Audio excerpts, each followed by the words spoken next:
They expected enemy fire. What they got was rocks thrown from the shadows. The year is 1968, the place Vietnam's Central Highlands, a region American troops would come to call Green Hell. Visibility here dropped to just a few yards. The jungle canopy was so dense that daylight barely touched the ground. Temperatures hovered in the upper 90s over 100 degrees Fahrenheit with the humidity. Breathing felt like inhaling through wet cloth. It was the kind of terrain where snakes struck from waist level, insects carried parasites, and the jungle itself seemed to whisper. But some soldiers heard more than that. They heard movement where there should have been silence, saw eyes where no enemy should be, and then the rocks came.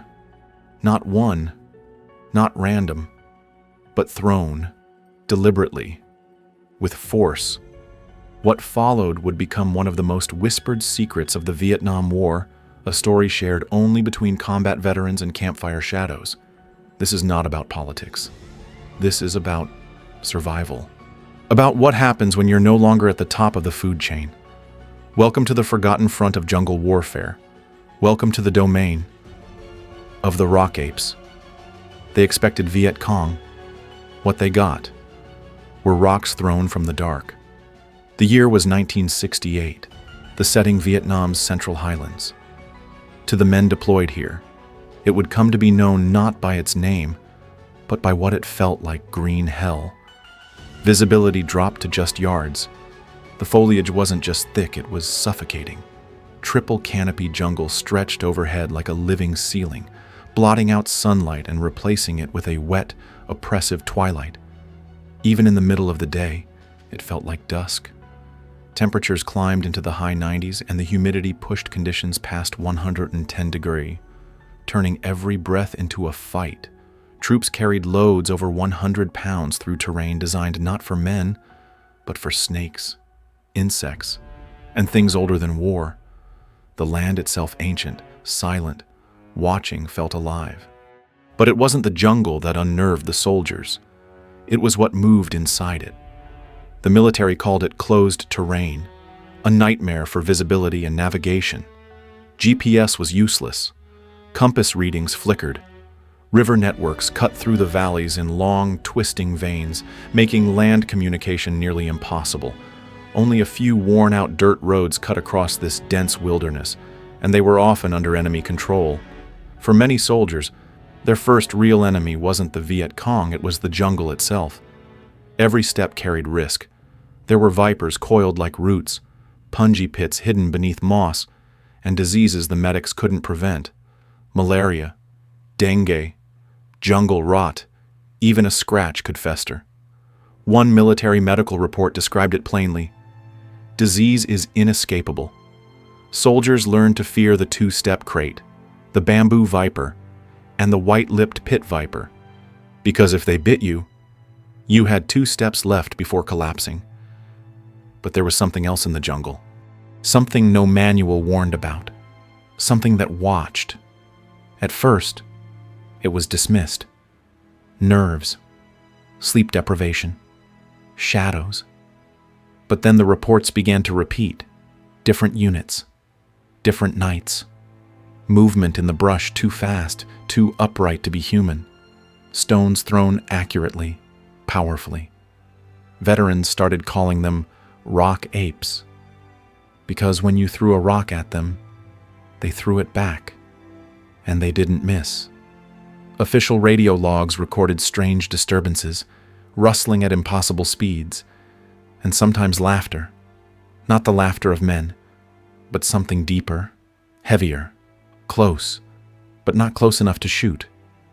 In one report, a soldier described being pelted with a fist-sized stone from 30 feet uphill. "I thought it was incoming," he said, "but when I looked up, I saw it broad shoulders, arms too long, standing still, just looking down at us." These weren't hallucinations. These weren't the jungle playing tricks. The sightings became frequent enough that officers stopped laughing and started listening. Even the North Vietnamese army took notice. Patrols vanished. Hilltop outposts reported being surrounded by non-human assailants. Reports filtered up the chain of command on both sides, and yet no one could explain what they were. This wasn't just another jungle legend. These were repeated, tactical, unexplained encounters in active war zones. These were trained soldiers, battle-hardened, armed, and alert, being stalked by something that wasn't supposed to exist. And the deeper into the jungle they went, the more the sense grew you weren't the predator anymore. You were being studied, hunted. One veteran said it best: you could feel it watching.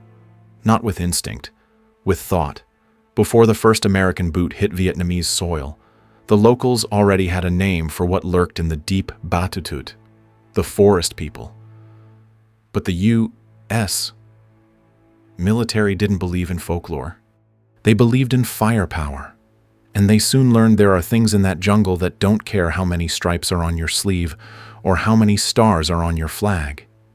This is not just another Vietnam War story. This is a story that never made it into the official records, a story passed around in barracks and bars, at veteran reunions and whispered phone calls, because what these men saw out there in the dark hills wasn't an enemy soldier. It was something else. This is the forgotten front of jungle warfare.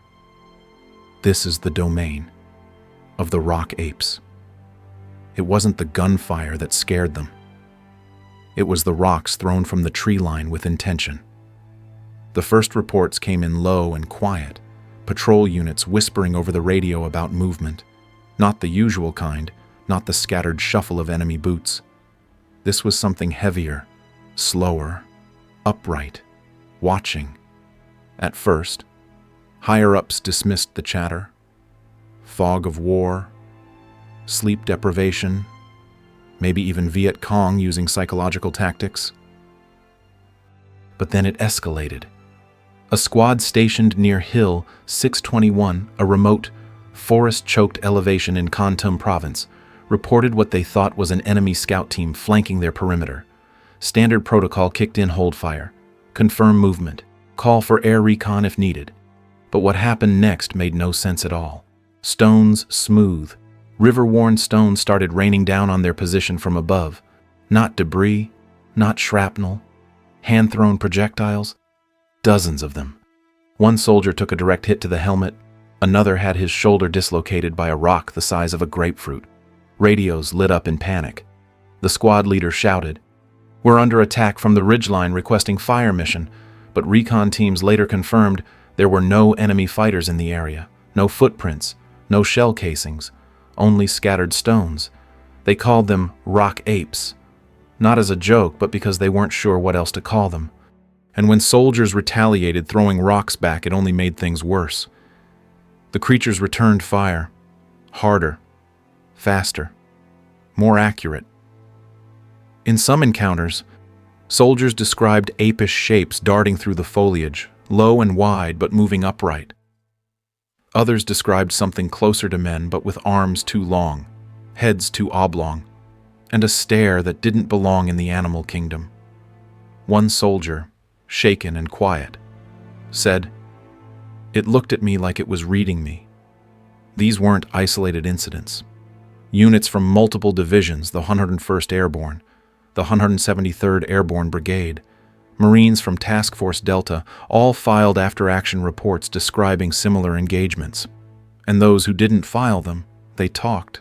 At mess halls, in field tents, at fire bases where the jungle pressed too close to breathe. One of the most chilling reports came from a nighttime recon team along the Cambodian border. They'd set up a silent position to observe enemy movement. Just before midnight, one of the forward scouts reported rustling, not crawling, but pacing. Then a sharp impact, a stone smashed against the trunk beside him. The team froze. Night vision scopes caught nothing. But the rocks kept coming. One every 20 seconds. Each one a little closer.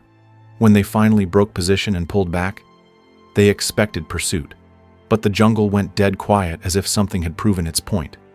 The pattern began to form. These weren't random animals.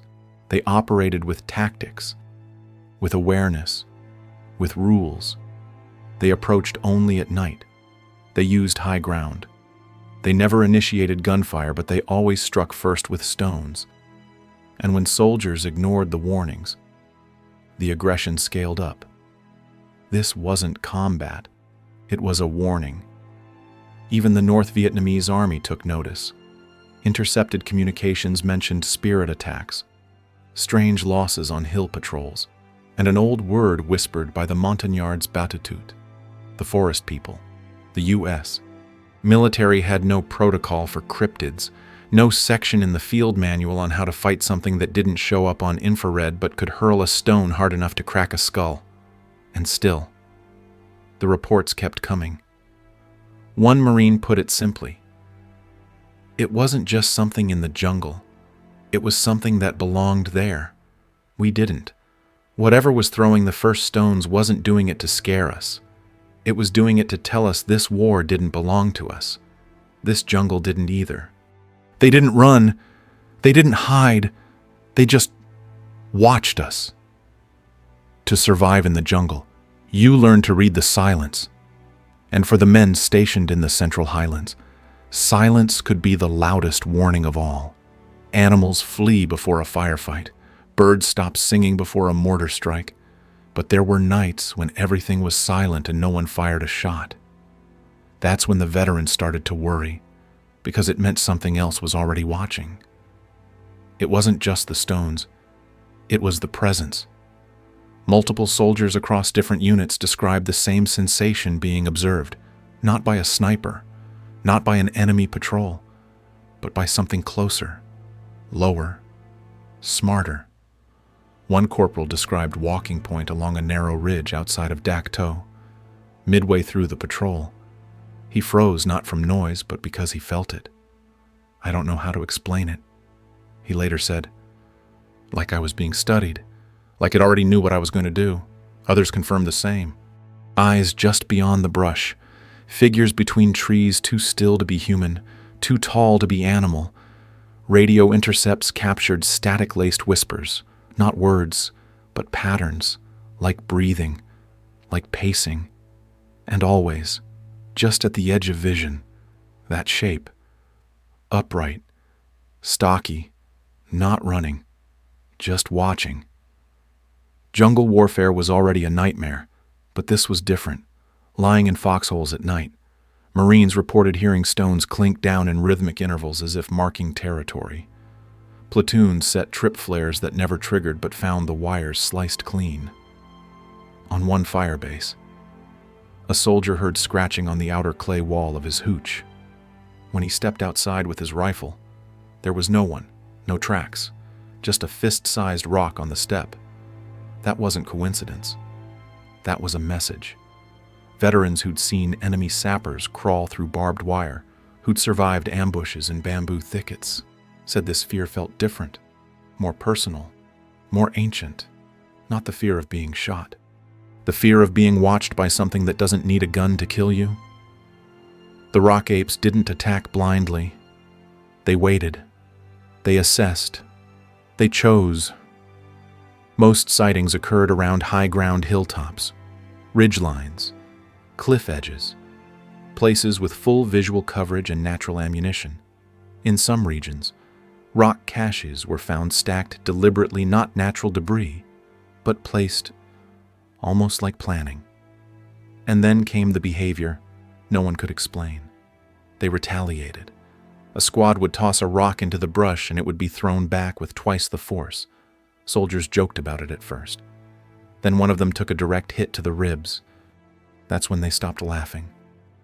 A reconnaissance team near Nui Motau described being tracked for over 72 hours. They moved silently, changed direction, set no fires, left no trace. But every night, stones. Every morning, prints, not boots, not paws. Something in between. When a platoon on Hill 868 opened fire after spotting 3 figures, they found nothing but silence and boulders hurled down from the ridge 10 minutes later. The official report was labeled enemy harassment. But no one believed it. These things weren't just animals. They weren't just there. They had strategy, territory, memory. One sergeant put it like this: Charlie hid in the trees. These things used the trees like sniper towers. What disturbed soldiers most wasn't the strength of the attacks. It was how precise they were. Like the creatures weren't just defending themselves, they were choosing who to hit. One sniper, trained to identify targets through brush movement and light refraction, said he felt like something was mirroring him, tracking him as he tracked. This wasn't combat. This was a chess match. And we were playing against something that didn't flinch when we aimed our rifles. Whatever they were, they didn't fear firepower. They didn't scatter at the sound of M16 bursts. They stood still. They learned. They remembered. And most terrifying of all, they waited. Dong Den wasn't just a hill. It was a test. And we failed it. The year was 1966, early spring. A reconnaissance team with the 3rd Marine Division was ordered to patrol a highland ridge just west of Dong Den Mountain, an area notorious for ambushes, difficult terrain, and unexplained communications interference. The mission was standard hike-in, observe, report, but within 48 hours, everything changed. What started as a routine patrol turned into something the survivors would later call the siege. It began with movement in the brush. Standard protocol kicked in freeze, triangulate, observe. But what the scouts spotted through their scopes wasn't enemy troops. It was apes, a dozen of them, upright, watching, encircling. One Marine radioed it in, not VC, not locals, not anything I've ever seen. The command came back, do not engage. Maintain silence. Hold position. But then the first stone came. Heavy, flat, accurate. It crashed into a supply crate and split the wooden frame in half. Then another and another. Within seconds, rocks the size of footballs were raining down from the ridgeline, launched with the kind of force only a machine should deliver. The Marines had no visual, no thermal confirmation, but the impact pattern was tight like artillery fire, but silent, controlled. They requested permission to fire, denied. The jungle was too sensitive, the position too remote. Any gunfire could give away their location. The order was clear: bayonets only, hold silence. It was chaos. 4 Marines were seriously injured, 2 lost consciousness. Supplies were overturned. Radios crackled with static. Whatever was out there knew the terrain better than they did. It struck from elevation, used brush cover, and retreated just before detection. They weren't being hunted, they were being herded. One Marine remembered seeing a juvenile creature among the group, small, shaggy, almost human in posture. He hesitated, then fired. That's when the rocks stopped falling, and the boulders began. From higher up the ravine, massive stones, some estimated at over 300 pounds, began slamming into the slope, cracking branches, toppling trees, and forcing the unit into a full defensive crouch. The creatures didn't scream. They didn't charge. They just crushed the perimeter from above, one strike at a time. It became a siege. The men were trapped, surrounded, cut off. Helicopter evac was called in under coded distress, but it would take 90 minutes, and the rocks kept falling. By the time the choppers arrived, the hillside was scarred with impact craters and bloody drag marks. 2 soldiers were lifted out unconscious. 1 was missing. His body was never recovered. Hill 868 was never seen the same way again. The Marines started calling it Monkey Mountain, but not out of humor, out of fear. A week later, when another unit tried to reoccupy the same hill, they found a ring of stones perfectly aligned, 8 feet across. Inside it, nothing but burnt earth and shredded webbing. The report was filed as sabotage, but no enemy footprints were ever found. This wasn't sabotage. This was a message. A survivor later testified during a closed-door debrief. They didn't want the hill. They just wanted us gone. We were the infestation. That sentence never made it into the official report, but it lived on in the barracks, the reunions, and the drinking halls. Dong Den was the turning point, not because of the body count, but because for the first time, Soldiers realized they weren't fighting for territory. They were trespassing into something else's domain. The war didn't start the story. It interrupted one that had been unfolding for centuries. Before the first American boots touched Vietnamese soil, before the French carved borders into jungle and mapped mountains with red ink, the highlands already had a name for the shadows in the trees, Batutut. The forest people. They weren't myth, and they weren't metaphor. To the montagnards, the more than 30 indigenous tribes who'd lived in these forests for generations, Batutut were real as the monsoons, as real as death. The Jarai, Bahnar, Coho, Ede. And other highland peoples didn't speak of the Batutut casually. They weren't entertainment. They were warnings. Elders told their sons, "Do not follow a stone's echo into the forest. It does not belong to you." Children were taught to listen for silence because when the jungle goes quiet, something is walking. And it's not walking on 4 legs. Descriptions passed through generations matched what soldiers in Dong Den would later write in their debriefs, 5 to 6 feet tall.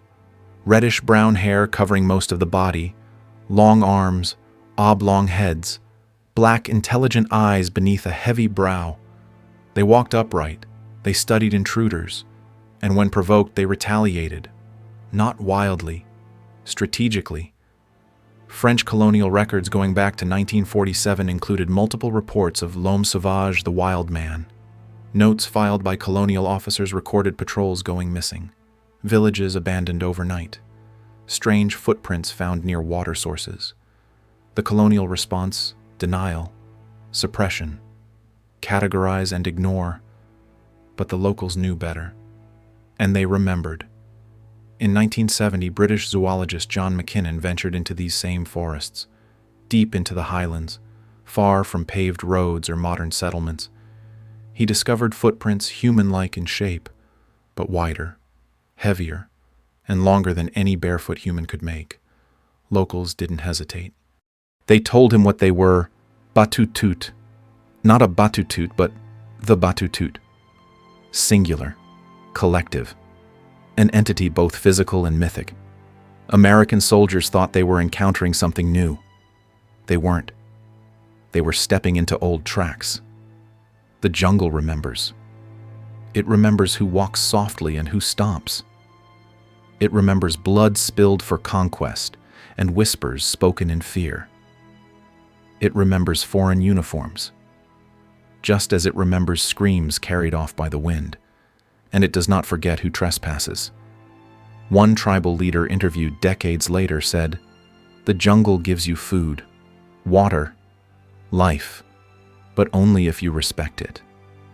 The Batutut are part of that balance. You break it, they remind you. They weren't monsters. They weren't spirits. They were guardians. And like any guardian, they knew who belonged and who didn't. What disturbed American soldiers most wasn't the creature's strength. It was the recognition. The sense that when the thing looked at you, it saw you as a threat, but not an equal one. It didn't fear you. It tolerated you. Until it didn't. Even Vietnamese military units' battle-hardened men used to ghosts, superstitions, and war spoke of zones that should not be entered, not because of mines, not because of Viet Cong, but because of older forces. Forces with no side, no politics, just land. This wasn't just a war zone. This was sacred ground, and we weren't fighting for victory. We were trespassing through memory. One American interpreter recalled a montagnard saying that haunted him for years. The jungle eats noise, but it keeps echoes. And someday, they echo back. The U.S. military came here with maps, guns, and firepower, but the jungle didn't care. Because long before men fought each other in these hills, the forest had already chosen its side. The deeper they looked for answers, the more science backed away. By the early 1970s, the U.S. military wasn't the only group asking questions. Academics, zoologists, cryptid researchers, Even Allied intelligence officers, they'd all caught wind of the same pattern units reporting bipedal creatures, intelligent behavior, tactical ambushes, and, most disturbingly, physical evidence. This wasn't folklore anymore. It was classified biology. In 1970, Dr. John McKinnon, a British zoologist studying mammals in Southeast Asia, documented footprints deep in the Vietnamese jungle. They weren't vague. They weren't distorted by rain or movement. These were clear, measured prints roughly 11 inches long and over 6 inches wide, bearing human-like toe patterns, but far too broad to belong to any barefoot man. Locals didn't hesitate. They identified them immediately. Batutut. McKinnon took photographs, he took plaster casts, and he published them. But his findings were quietly shelved, because if they were real, they didn't fit in any known category of science. At the same time, Vietnamese biologist Dr. Tran Hong Viet made a discovery that further unsettled researchers. Near the Laotian border, he uncovered a fresh trail of prints wide, sunken deep into the mud, matching the exact proportions of McKinnon's find. He too cast them, measured them, and submitted them to review. Again, no known species matched. They were too large for gibbons, too precise for bears, and Vietnam has no native-grade apes. None. Even more compelling were the reports filed by military medical units. Wounded soldiers evacuated from certain hill zones, Dong Den, Nui Mo Tao. Hill 621 frequently described attacks involving high-velocity blunt force trauma. Some injuries were consistent with being hit by large rocks from elevations over 30 feet. One radiologist noted blunt force consistent with thrown object exceeding 50 miles per hour at impact. That kind of strength doesn't come from monkeys or men, or... So where did it come from? In 1974, the Vietnamese government authorized a joint military scientific expedition into the Central Highlands. The team included soldiers, biologists, trackers, and one anthropologist. Their objective: capture or confirm the existence of the rock apes. What they found was disturbing. Torn vegetation, makeshift nests, elevated platforms built from woven branches not high enough for birds, but too high for predators. They found stone piles arranged deliberately near riverbanks, and in one case, a dead wild boar, gutted, but untouched by scavengers. The expedition reported no direct contact, but their trackers stopped speaking by day 4. They'd gone silent, shaking their heads, refusing to walk beyond certain trails. The expedition leader wrote, "We came for something we hoped was myth. We left unsure which was worse, proving it real, or proving we were trespassers. Scientific journals refused to publish, too speculative, too controversial. Zoologists demanded a body, a specimen, a bone, but none existed at least. None that anyone was willing to hand over." That didn't stop Grover Krantz, a physical anthropologist and one of the few credentialed scientists willing to study cryptids. After reviewing military reports and footprint casts, he theorized the rock apes could be a relic hominid, a surviving offshoot of an extinct genus like Gigantopithecus, the ancient ape that once roamed Southeast Asia up to 10 feet tall and 600 pounds.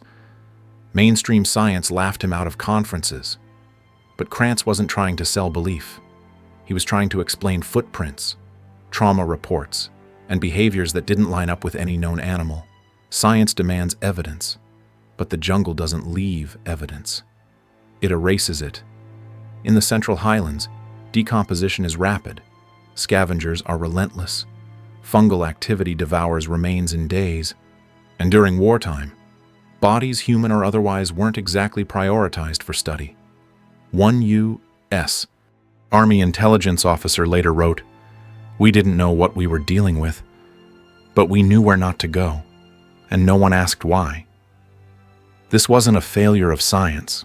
This was a failure of courage, the kind of courage it takes to admit the world still hides things that won't fit in textbooks. And then, it stopped. Just like that. In early 1973, as American forces prepared to withdraw, the reports faded. No more rocks, no more shadows, no more eyes staring from the trees. A final recon team from the 5th Infantry reported being tracked for 3 days. No contact, no confrontation, just something, shadowing them, and then nothing. The jungle went quiet. At first, commanders welcomed it. They assumed enemy activity had shifted. Maybe the stories were exaggerated. Maybe the creatures, if they ever existed, had moved deeper into the highlands. Or maybe they were never the ones intruding. We were. And now we were leaving. In the years that followed, stories of the Rock Apes of Vietnam became whispers. Tales told over beers in VFW halls. Murmurs passed between veterans who'd seen too much and said too little. Official records stayed blank. The Department of Defense never acknowledged a cryptid presence. The Vietnamese government never issued public statements. And yet, the stories wouldn't go away. Because they didn't come from conspiracy theorists. They came from soldiers. Trained men, combat-hardened, not prone to fantasy. What they described wasn't imagined. It was encountered. Repeatedly, consistently. Across years, units, regions, and sides. If these creatures were fabrications, they were the most coordinated hallucination in wartime history. If they were misidentifications, no known animal matched their behavior, strength, or intelligence. And if they were real, the question was never just what they were, but why they watched. They never attacked civilians, never ambushed medics. They didn't destroy food or steal weapons. They studied soldiers, intervened in patrols, targeted fire bases. Their presence wasn't random. It was territorial, strategic, chillingly intelligent. Some researchers believe they were protecting something not just themselves, but a zone, a pattern, a memory, an echo of pre-human dominance, a place that never ceded itself to maps or ideologies, a place that remembered its shape before war and demanded it back. Veterans who served in the highlands say the jungle there felt different, not just dangerous, sentient, aware, as if the ground itself was tired of blood, as if it had created something to push back, to defend what little balance it had left. Years later, satellite imagery revealed entire sections of the highlands that remained completely uncharted, patches of green so dense that light never fully penetrated. No villages, no trails, no signs of human habitation, just canopy, just silence. Maybe the rock apes are gone. Maybe they never were. But what unnerves even the most skeptical men is this. Those who've walked the jungle roads at night still feel the weight of eyes. Not imaginary, not spiritual, just present. Because some territories don't forgive, some front lines never close, and some watchers never blink. To this day, footprints continue to surface. Reports trickle in from hikers, loggers, and border patrols. A strange scream in the distance, stones thrown from unseen hands, tracks that begin and end in the middle of nowhere. Vietnam has moved on, but the jungle hasn't. As one retired Marine put it, they didn't retreat, they just went back to waiting. This was never about the war. It was about what the war disturbed, and maybe, in the quiet spaces between memory and myth, something is still watching. So tell me, what do you believe were these soldiers hallucinating under pressure? Or did they stumble into a truth older than war itself? Drop your thoughts in the comments below. And if you want more forgotten military encounters, unexplained war zone phenomena, and cryptid warfare cases, they're coming. Subscribe and stay alert, because somewhere out there, beyond the tree line, something still remembers. We like to believe that war is simple. Us versus them, victory or defeat. But Vietnam's Central Highlands shattered that illusion. It wasn't just a battlefield. It was a mirror. One that reflected something deeper, our need to control what was never ours to begin with. The jungle didn't fight for politics. It fought for memory. And the creatures that emerged from its shadows weren't monsters. They were messengers, reminders that not everything unknown is meant to be conquered. Some things are meant to be respected. So the next time you hear silence in the woods or feel the weight of eyes when you're alone, don't ask what's out there. Ask yourself what's been watching all along. If this story challenged what you thought you knew, leave a comment. Share your theory, your doubt, your belief. Save this video for nights when the wind sounds different. And if you want more stories that walk the edge between history and fear, subscribe. Because in wars the world forgot, something still remembers.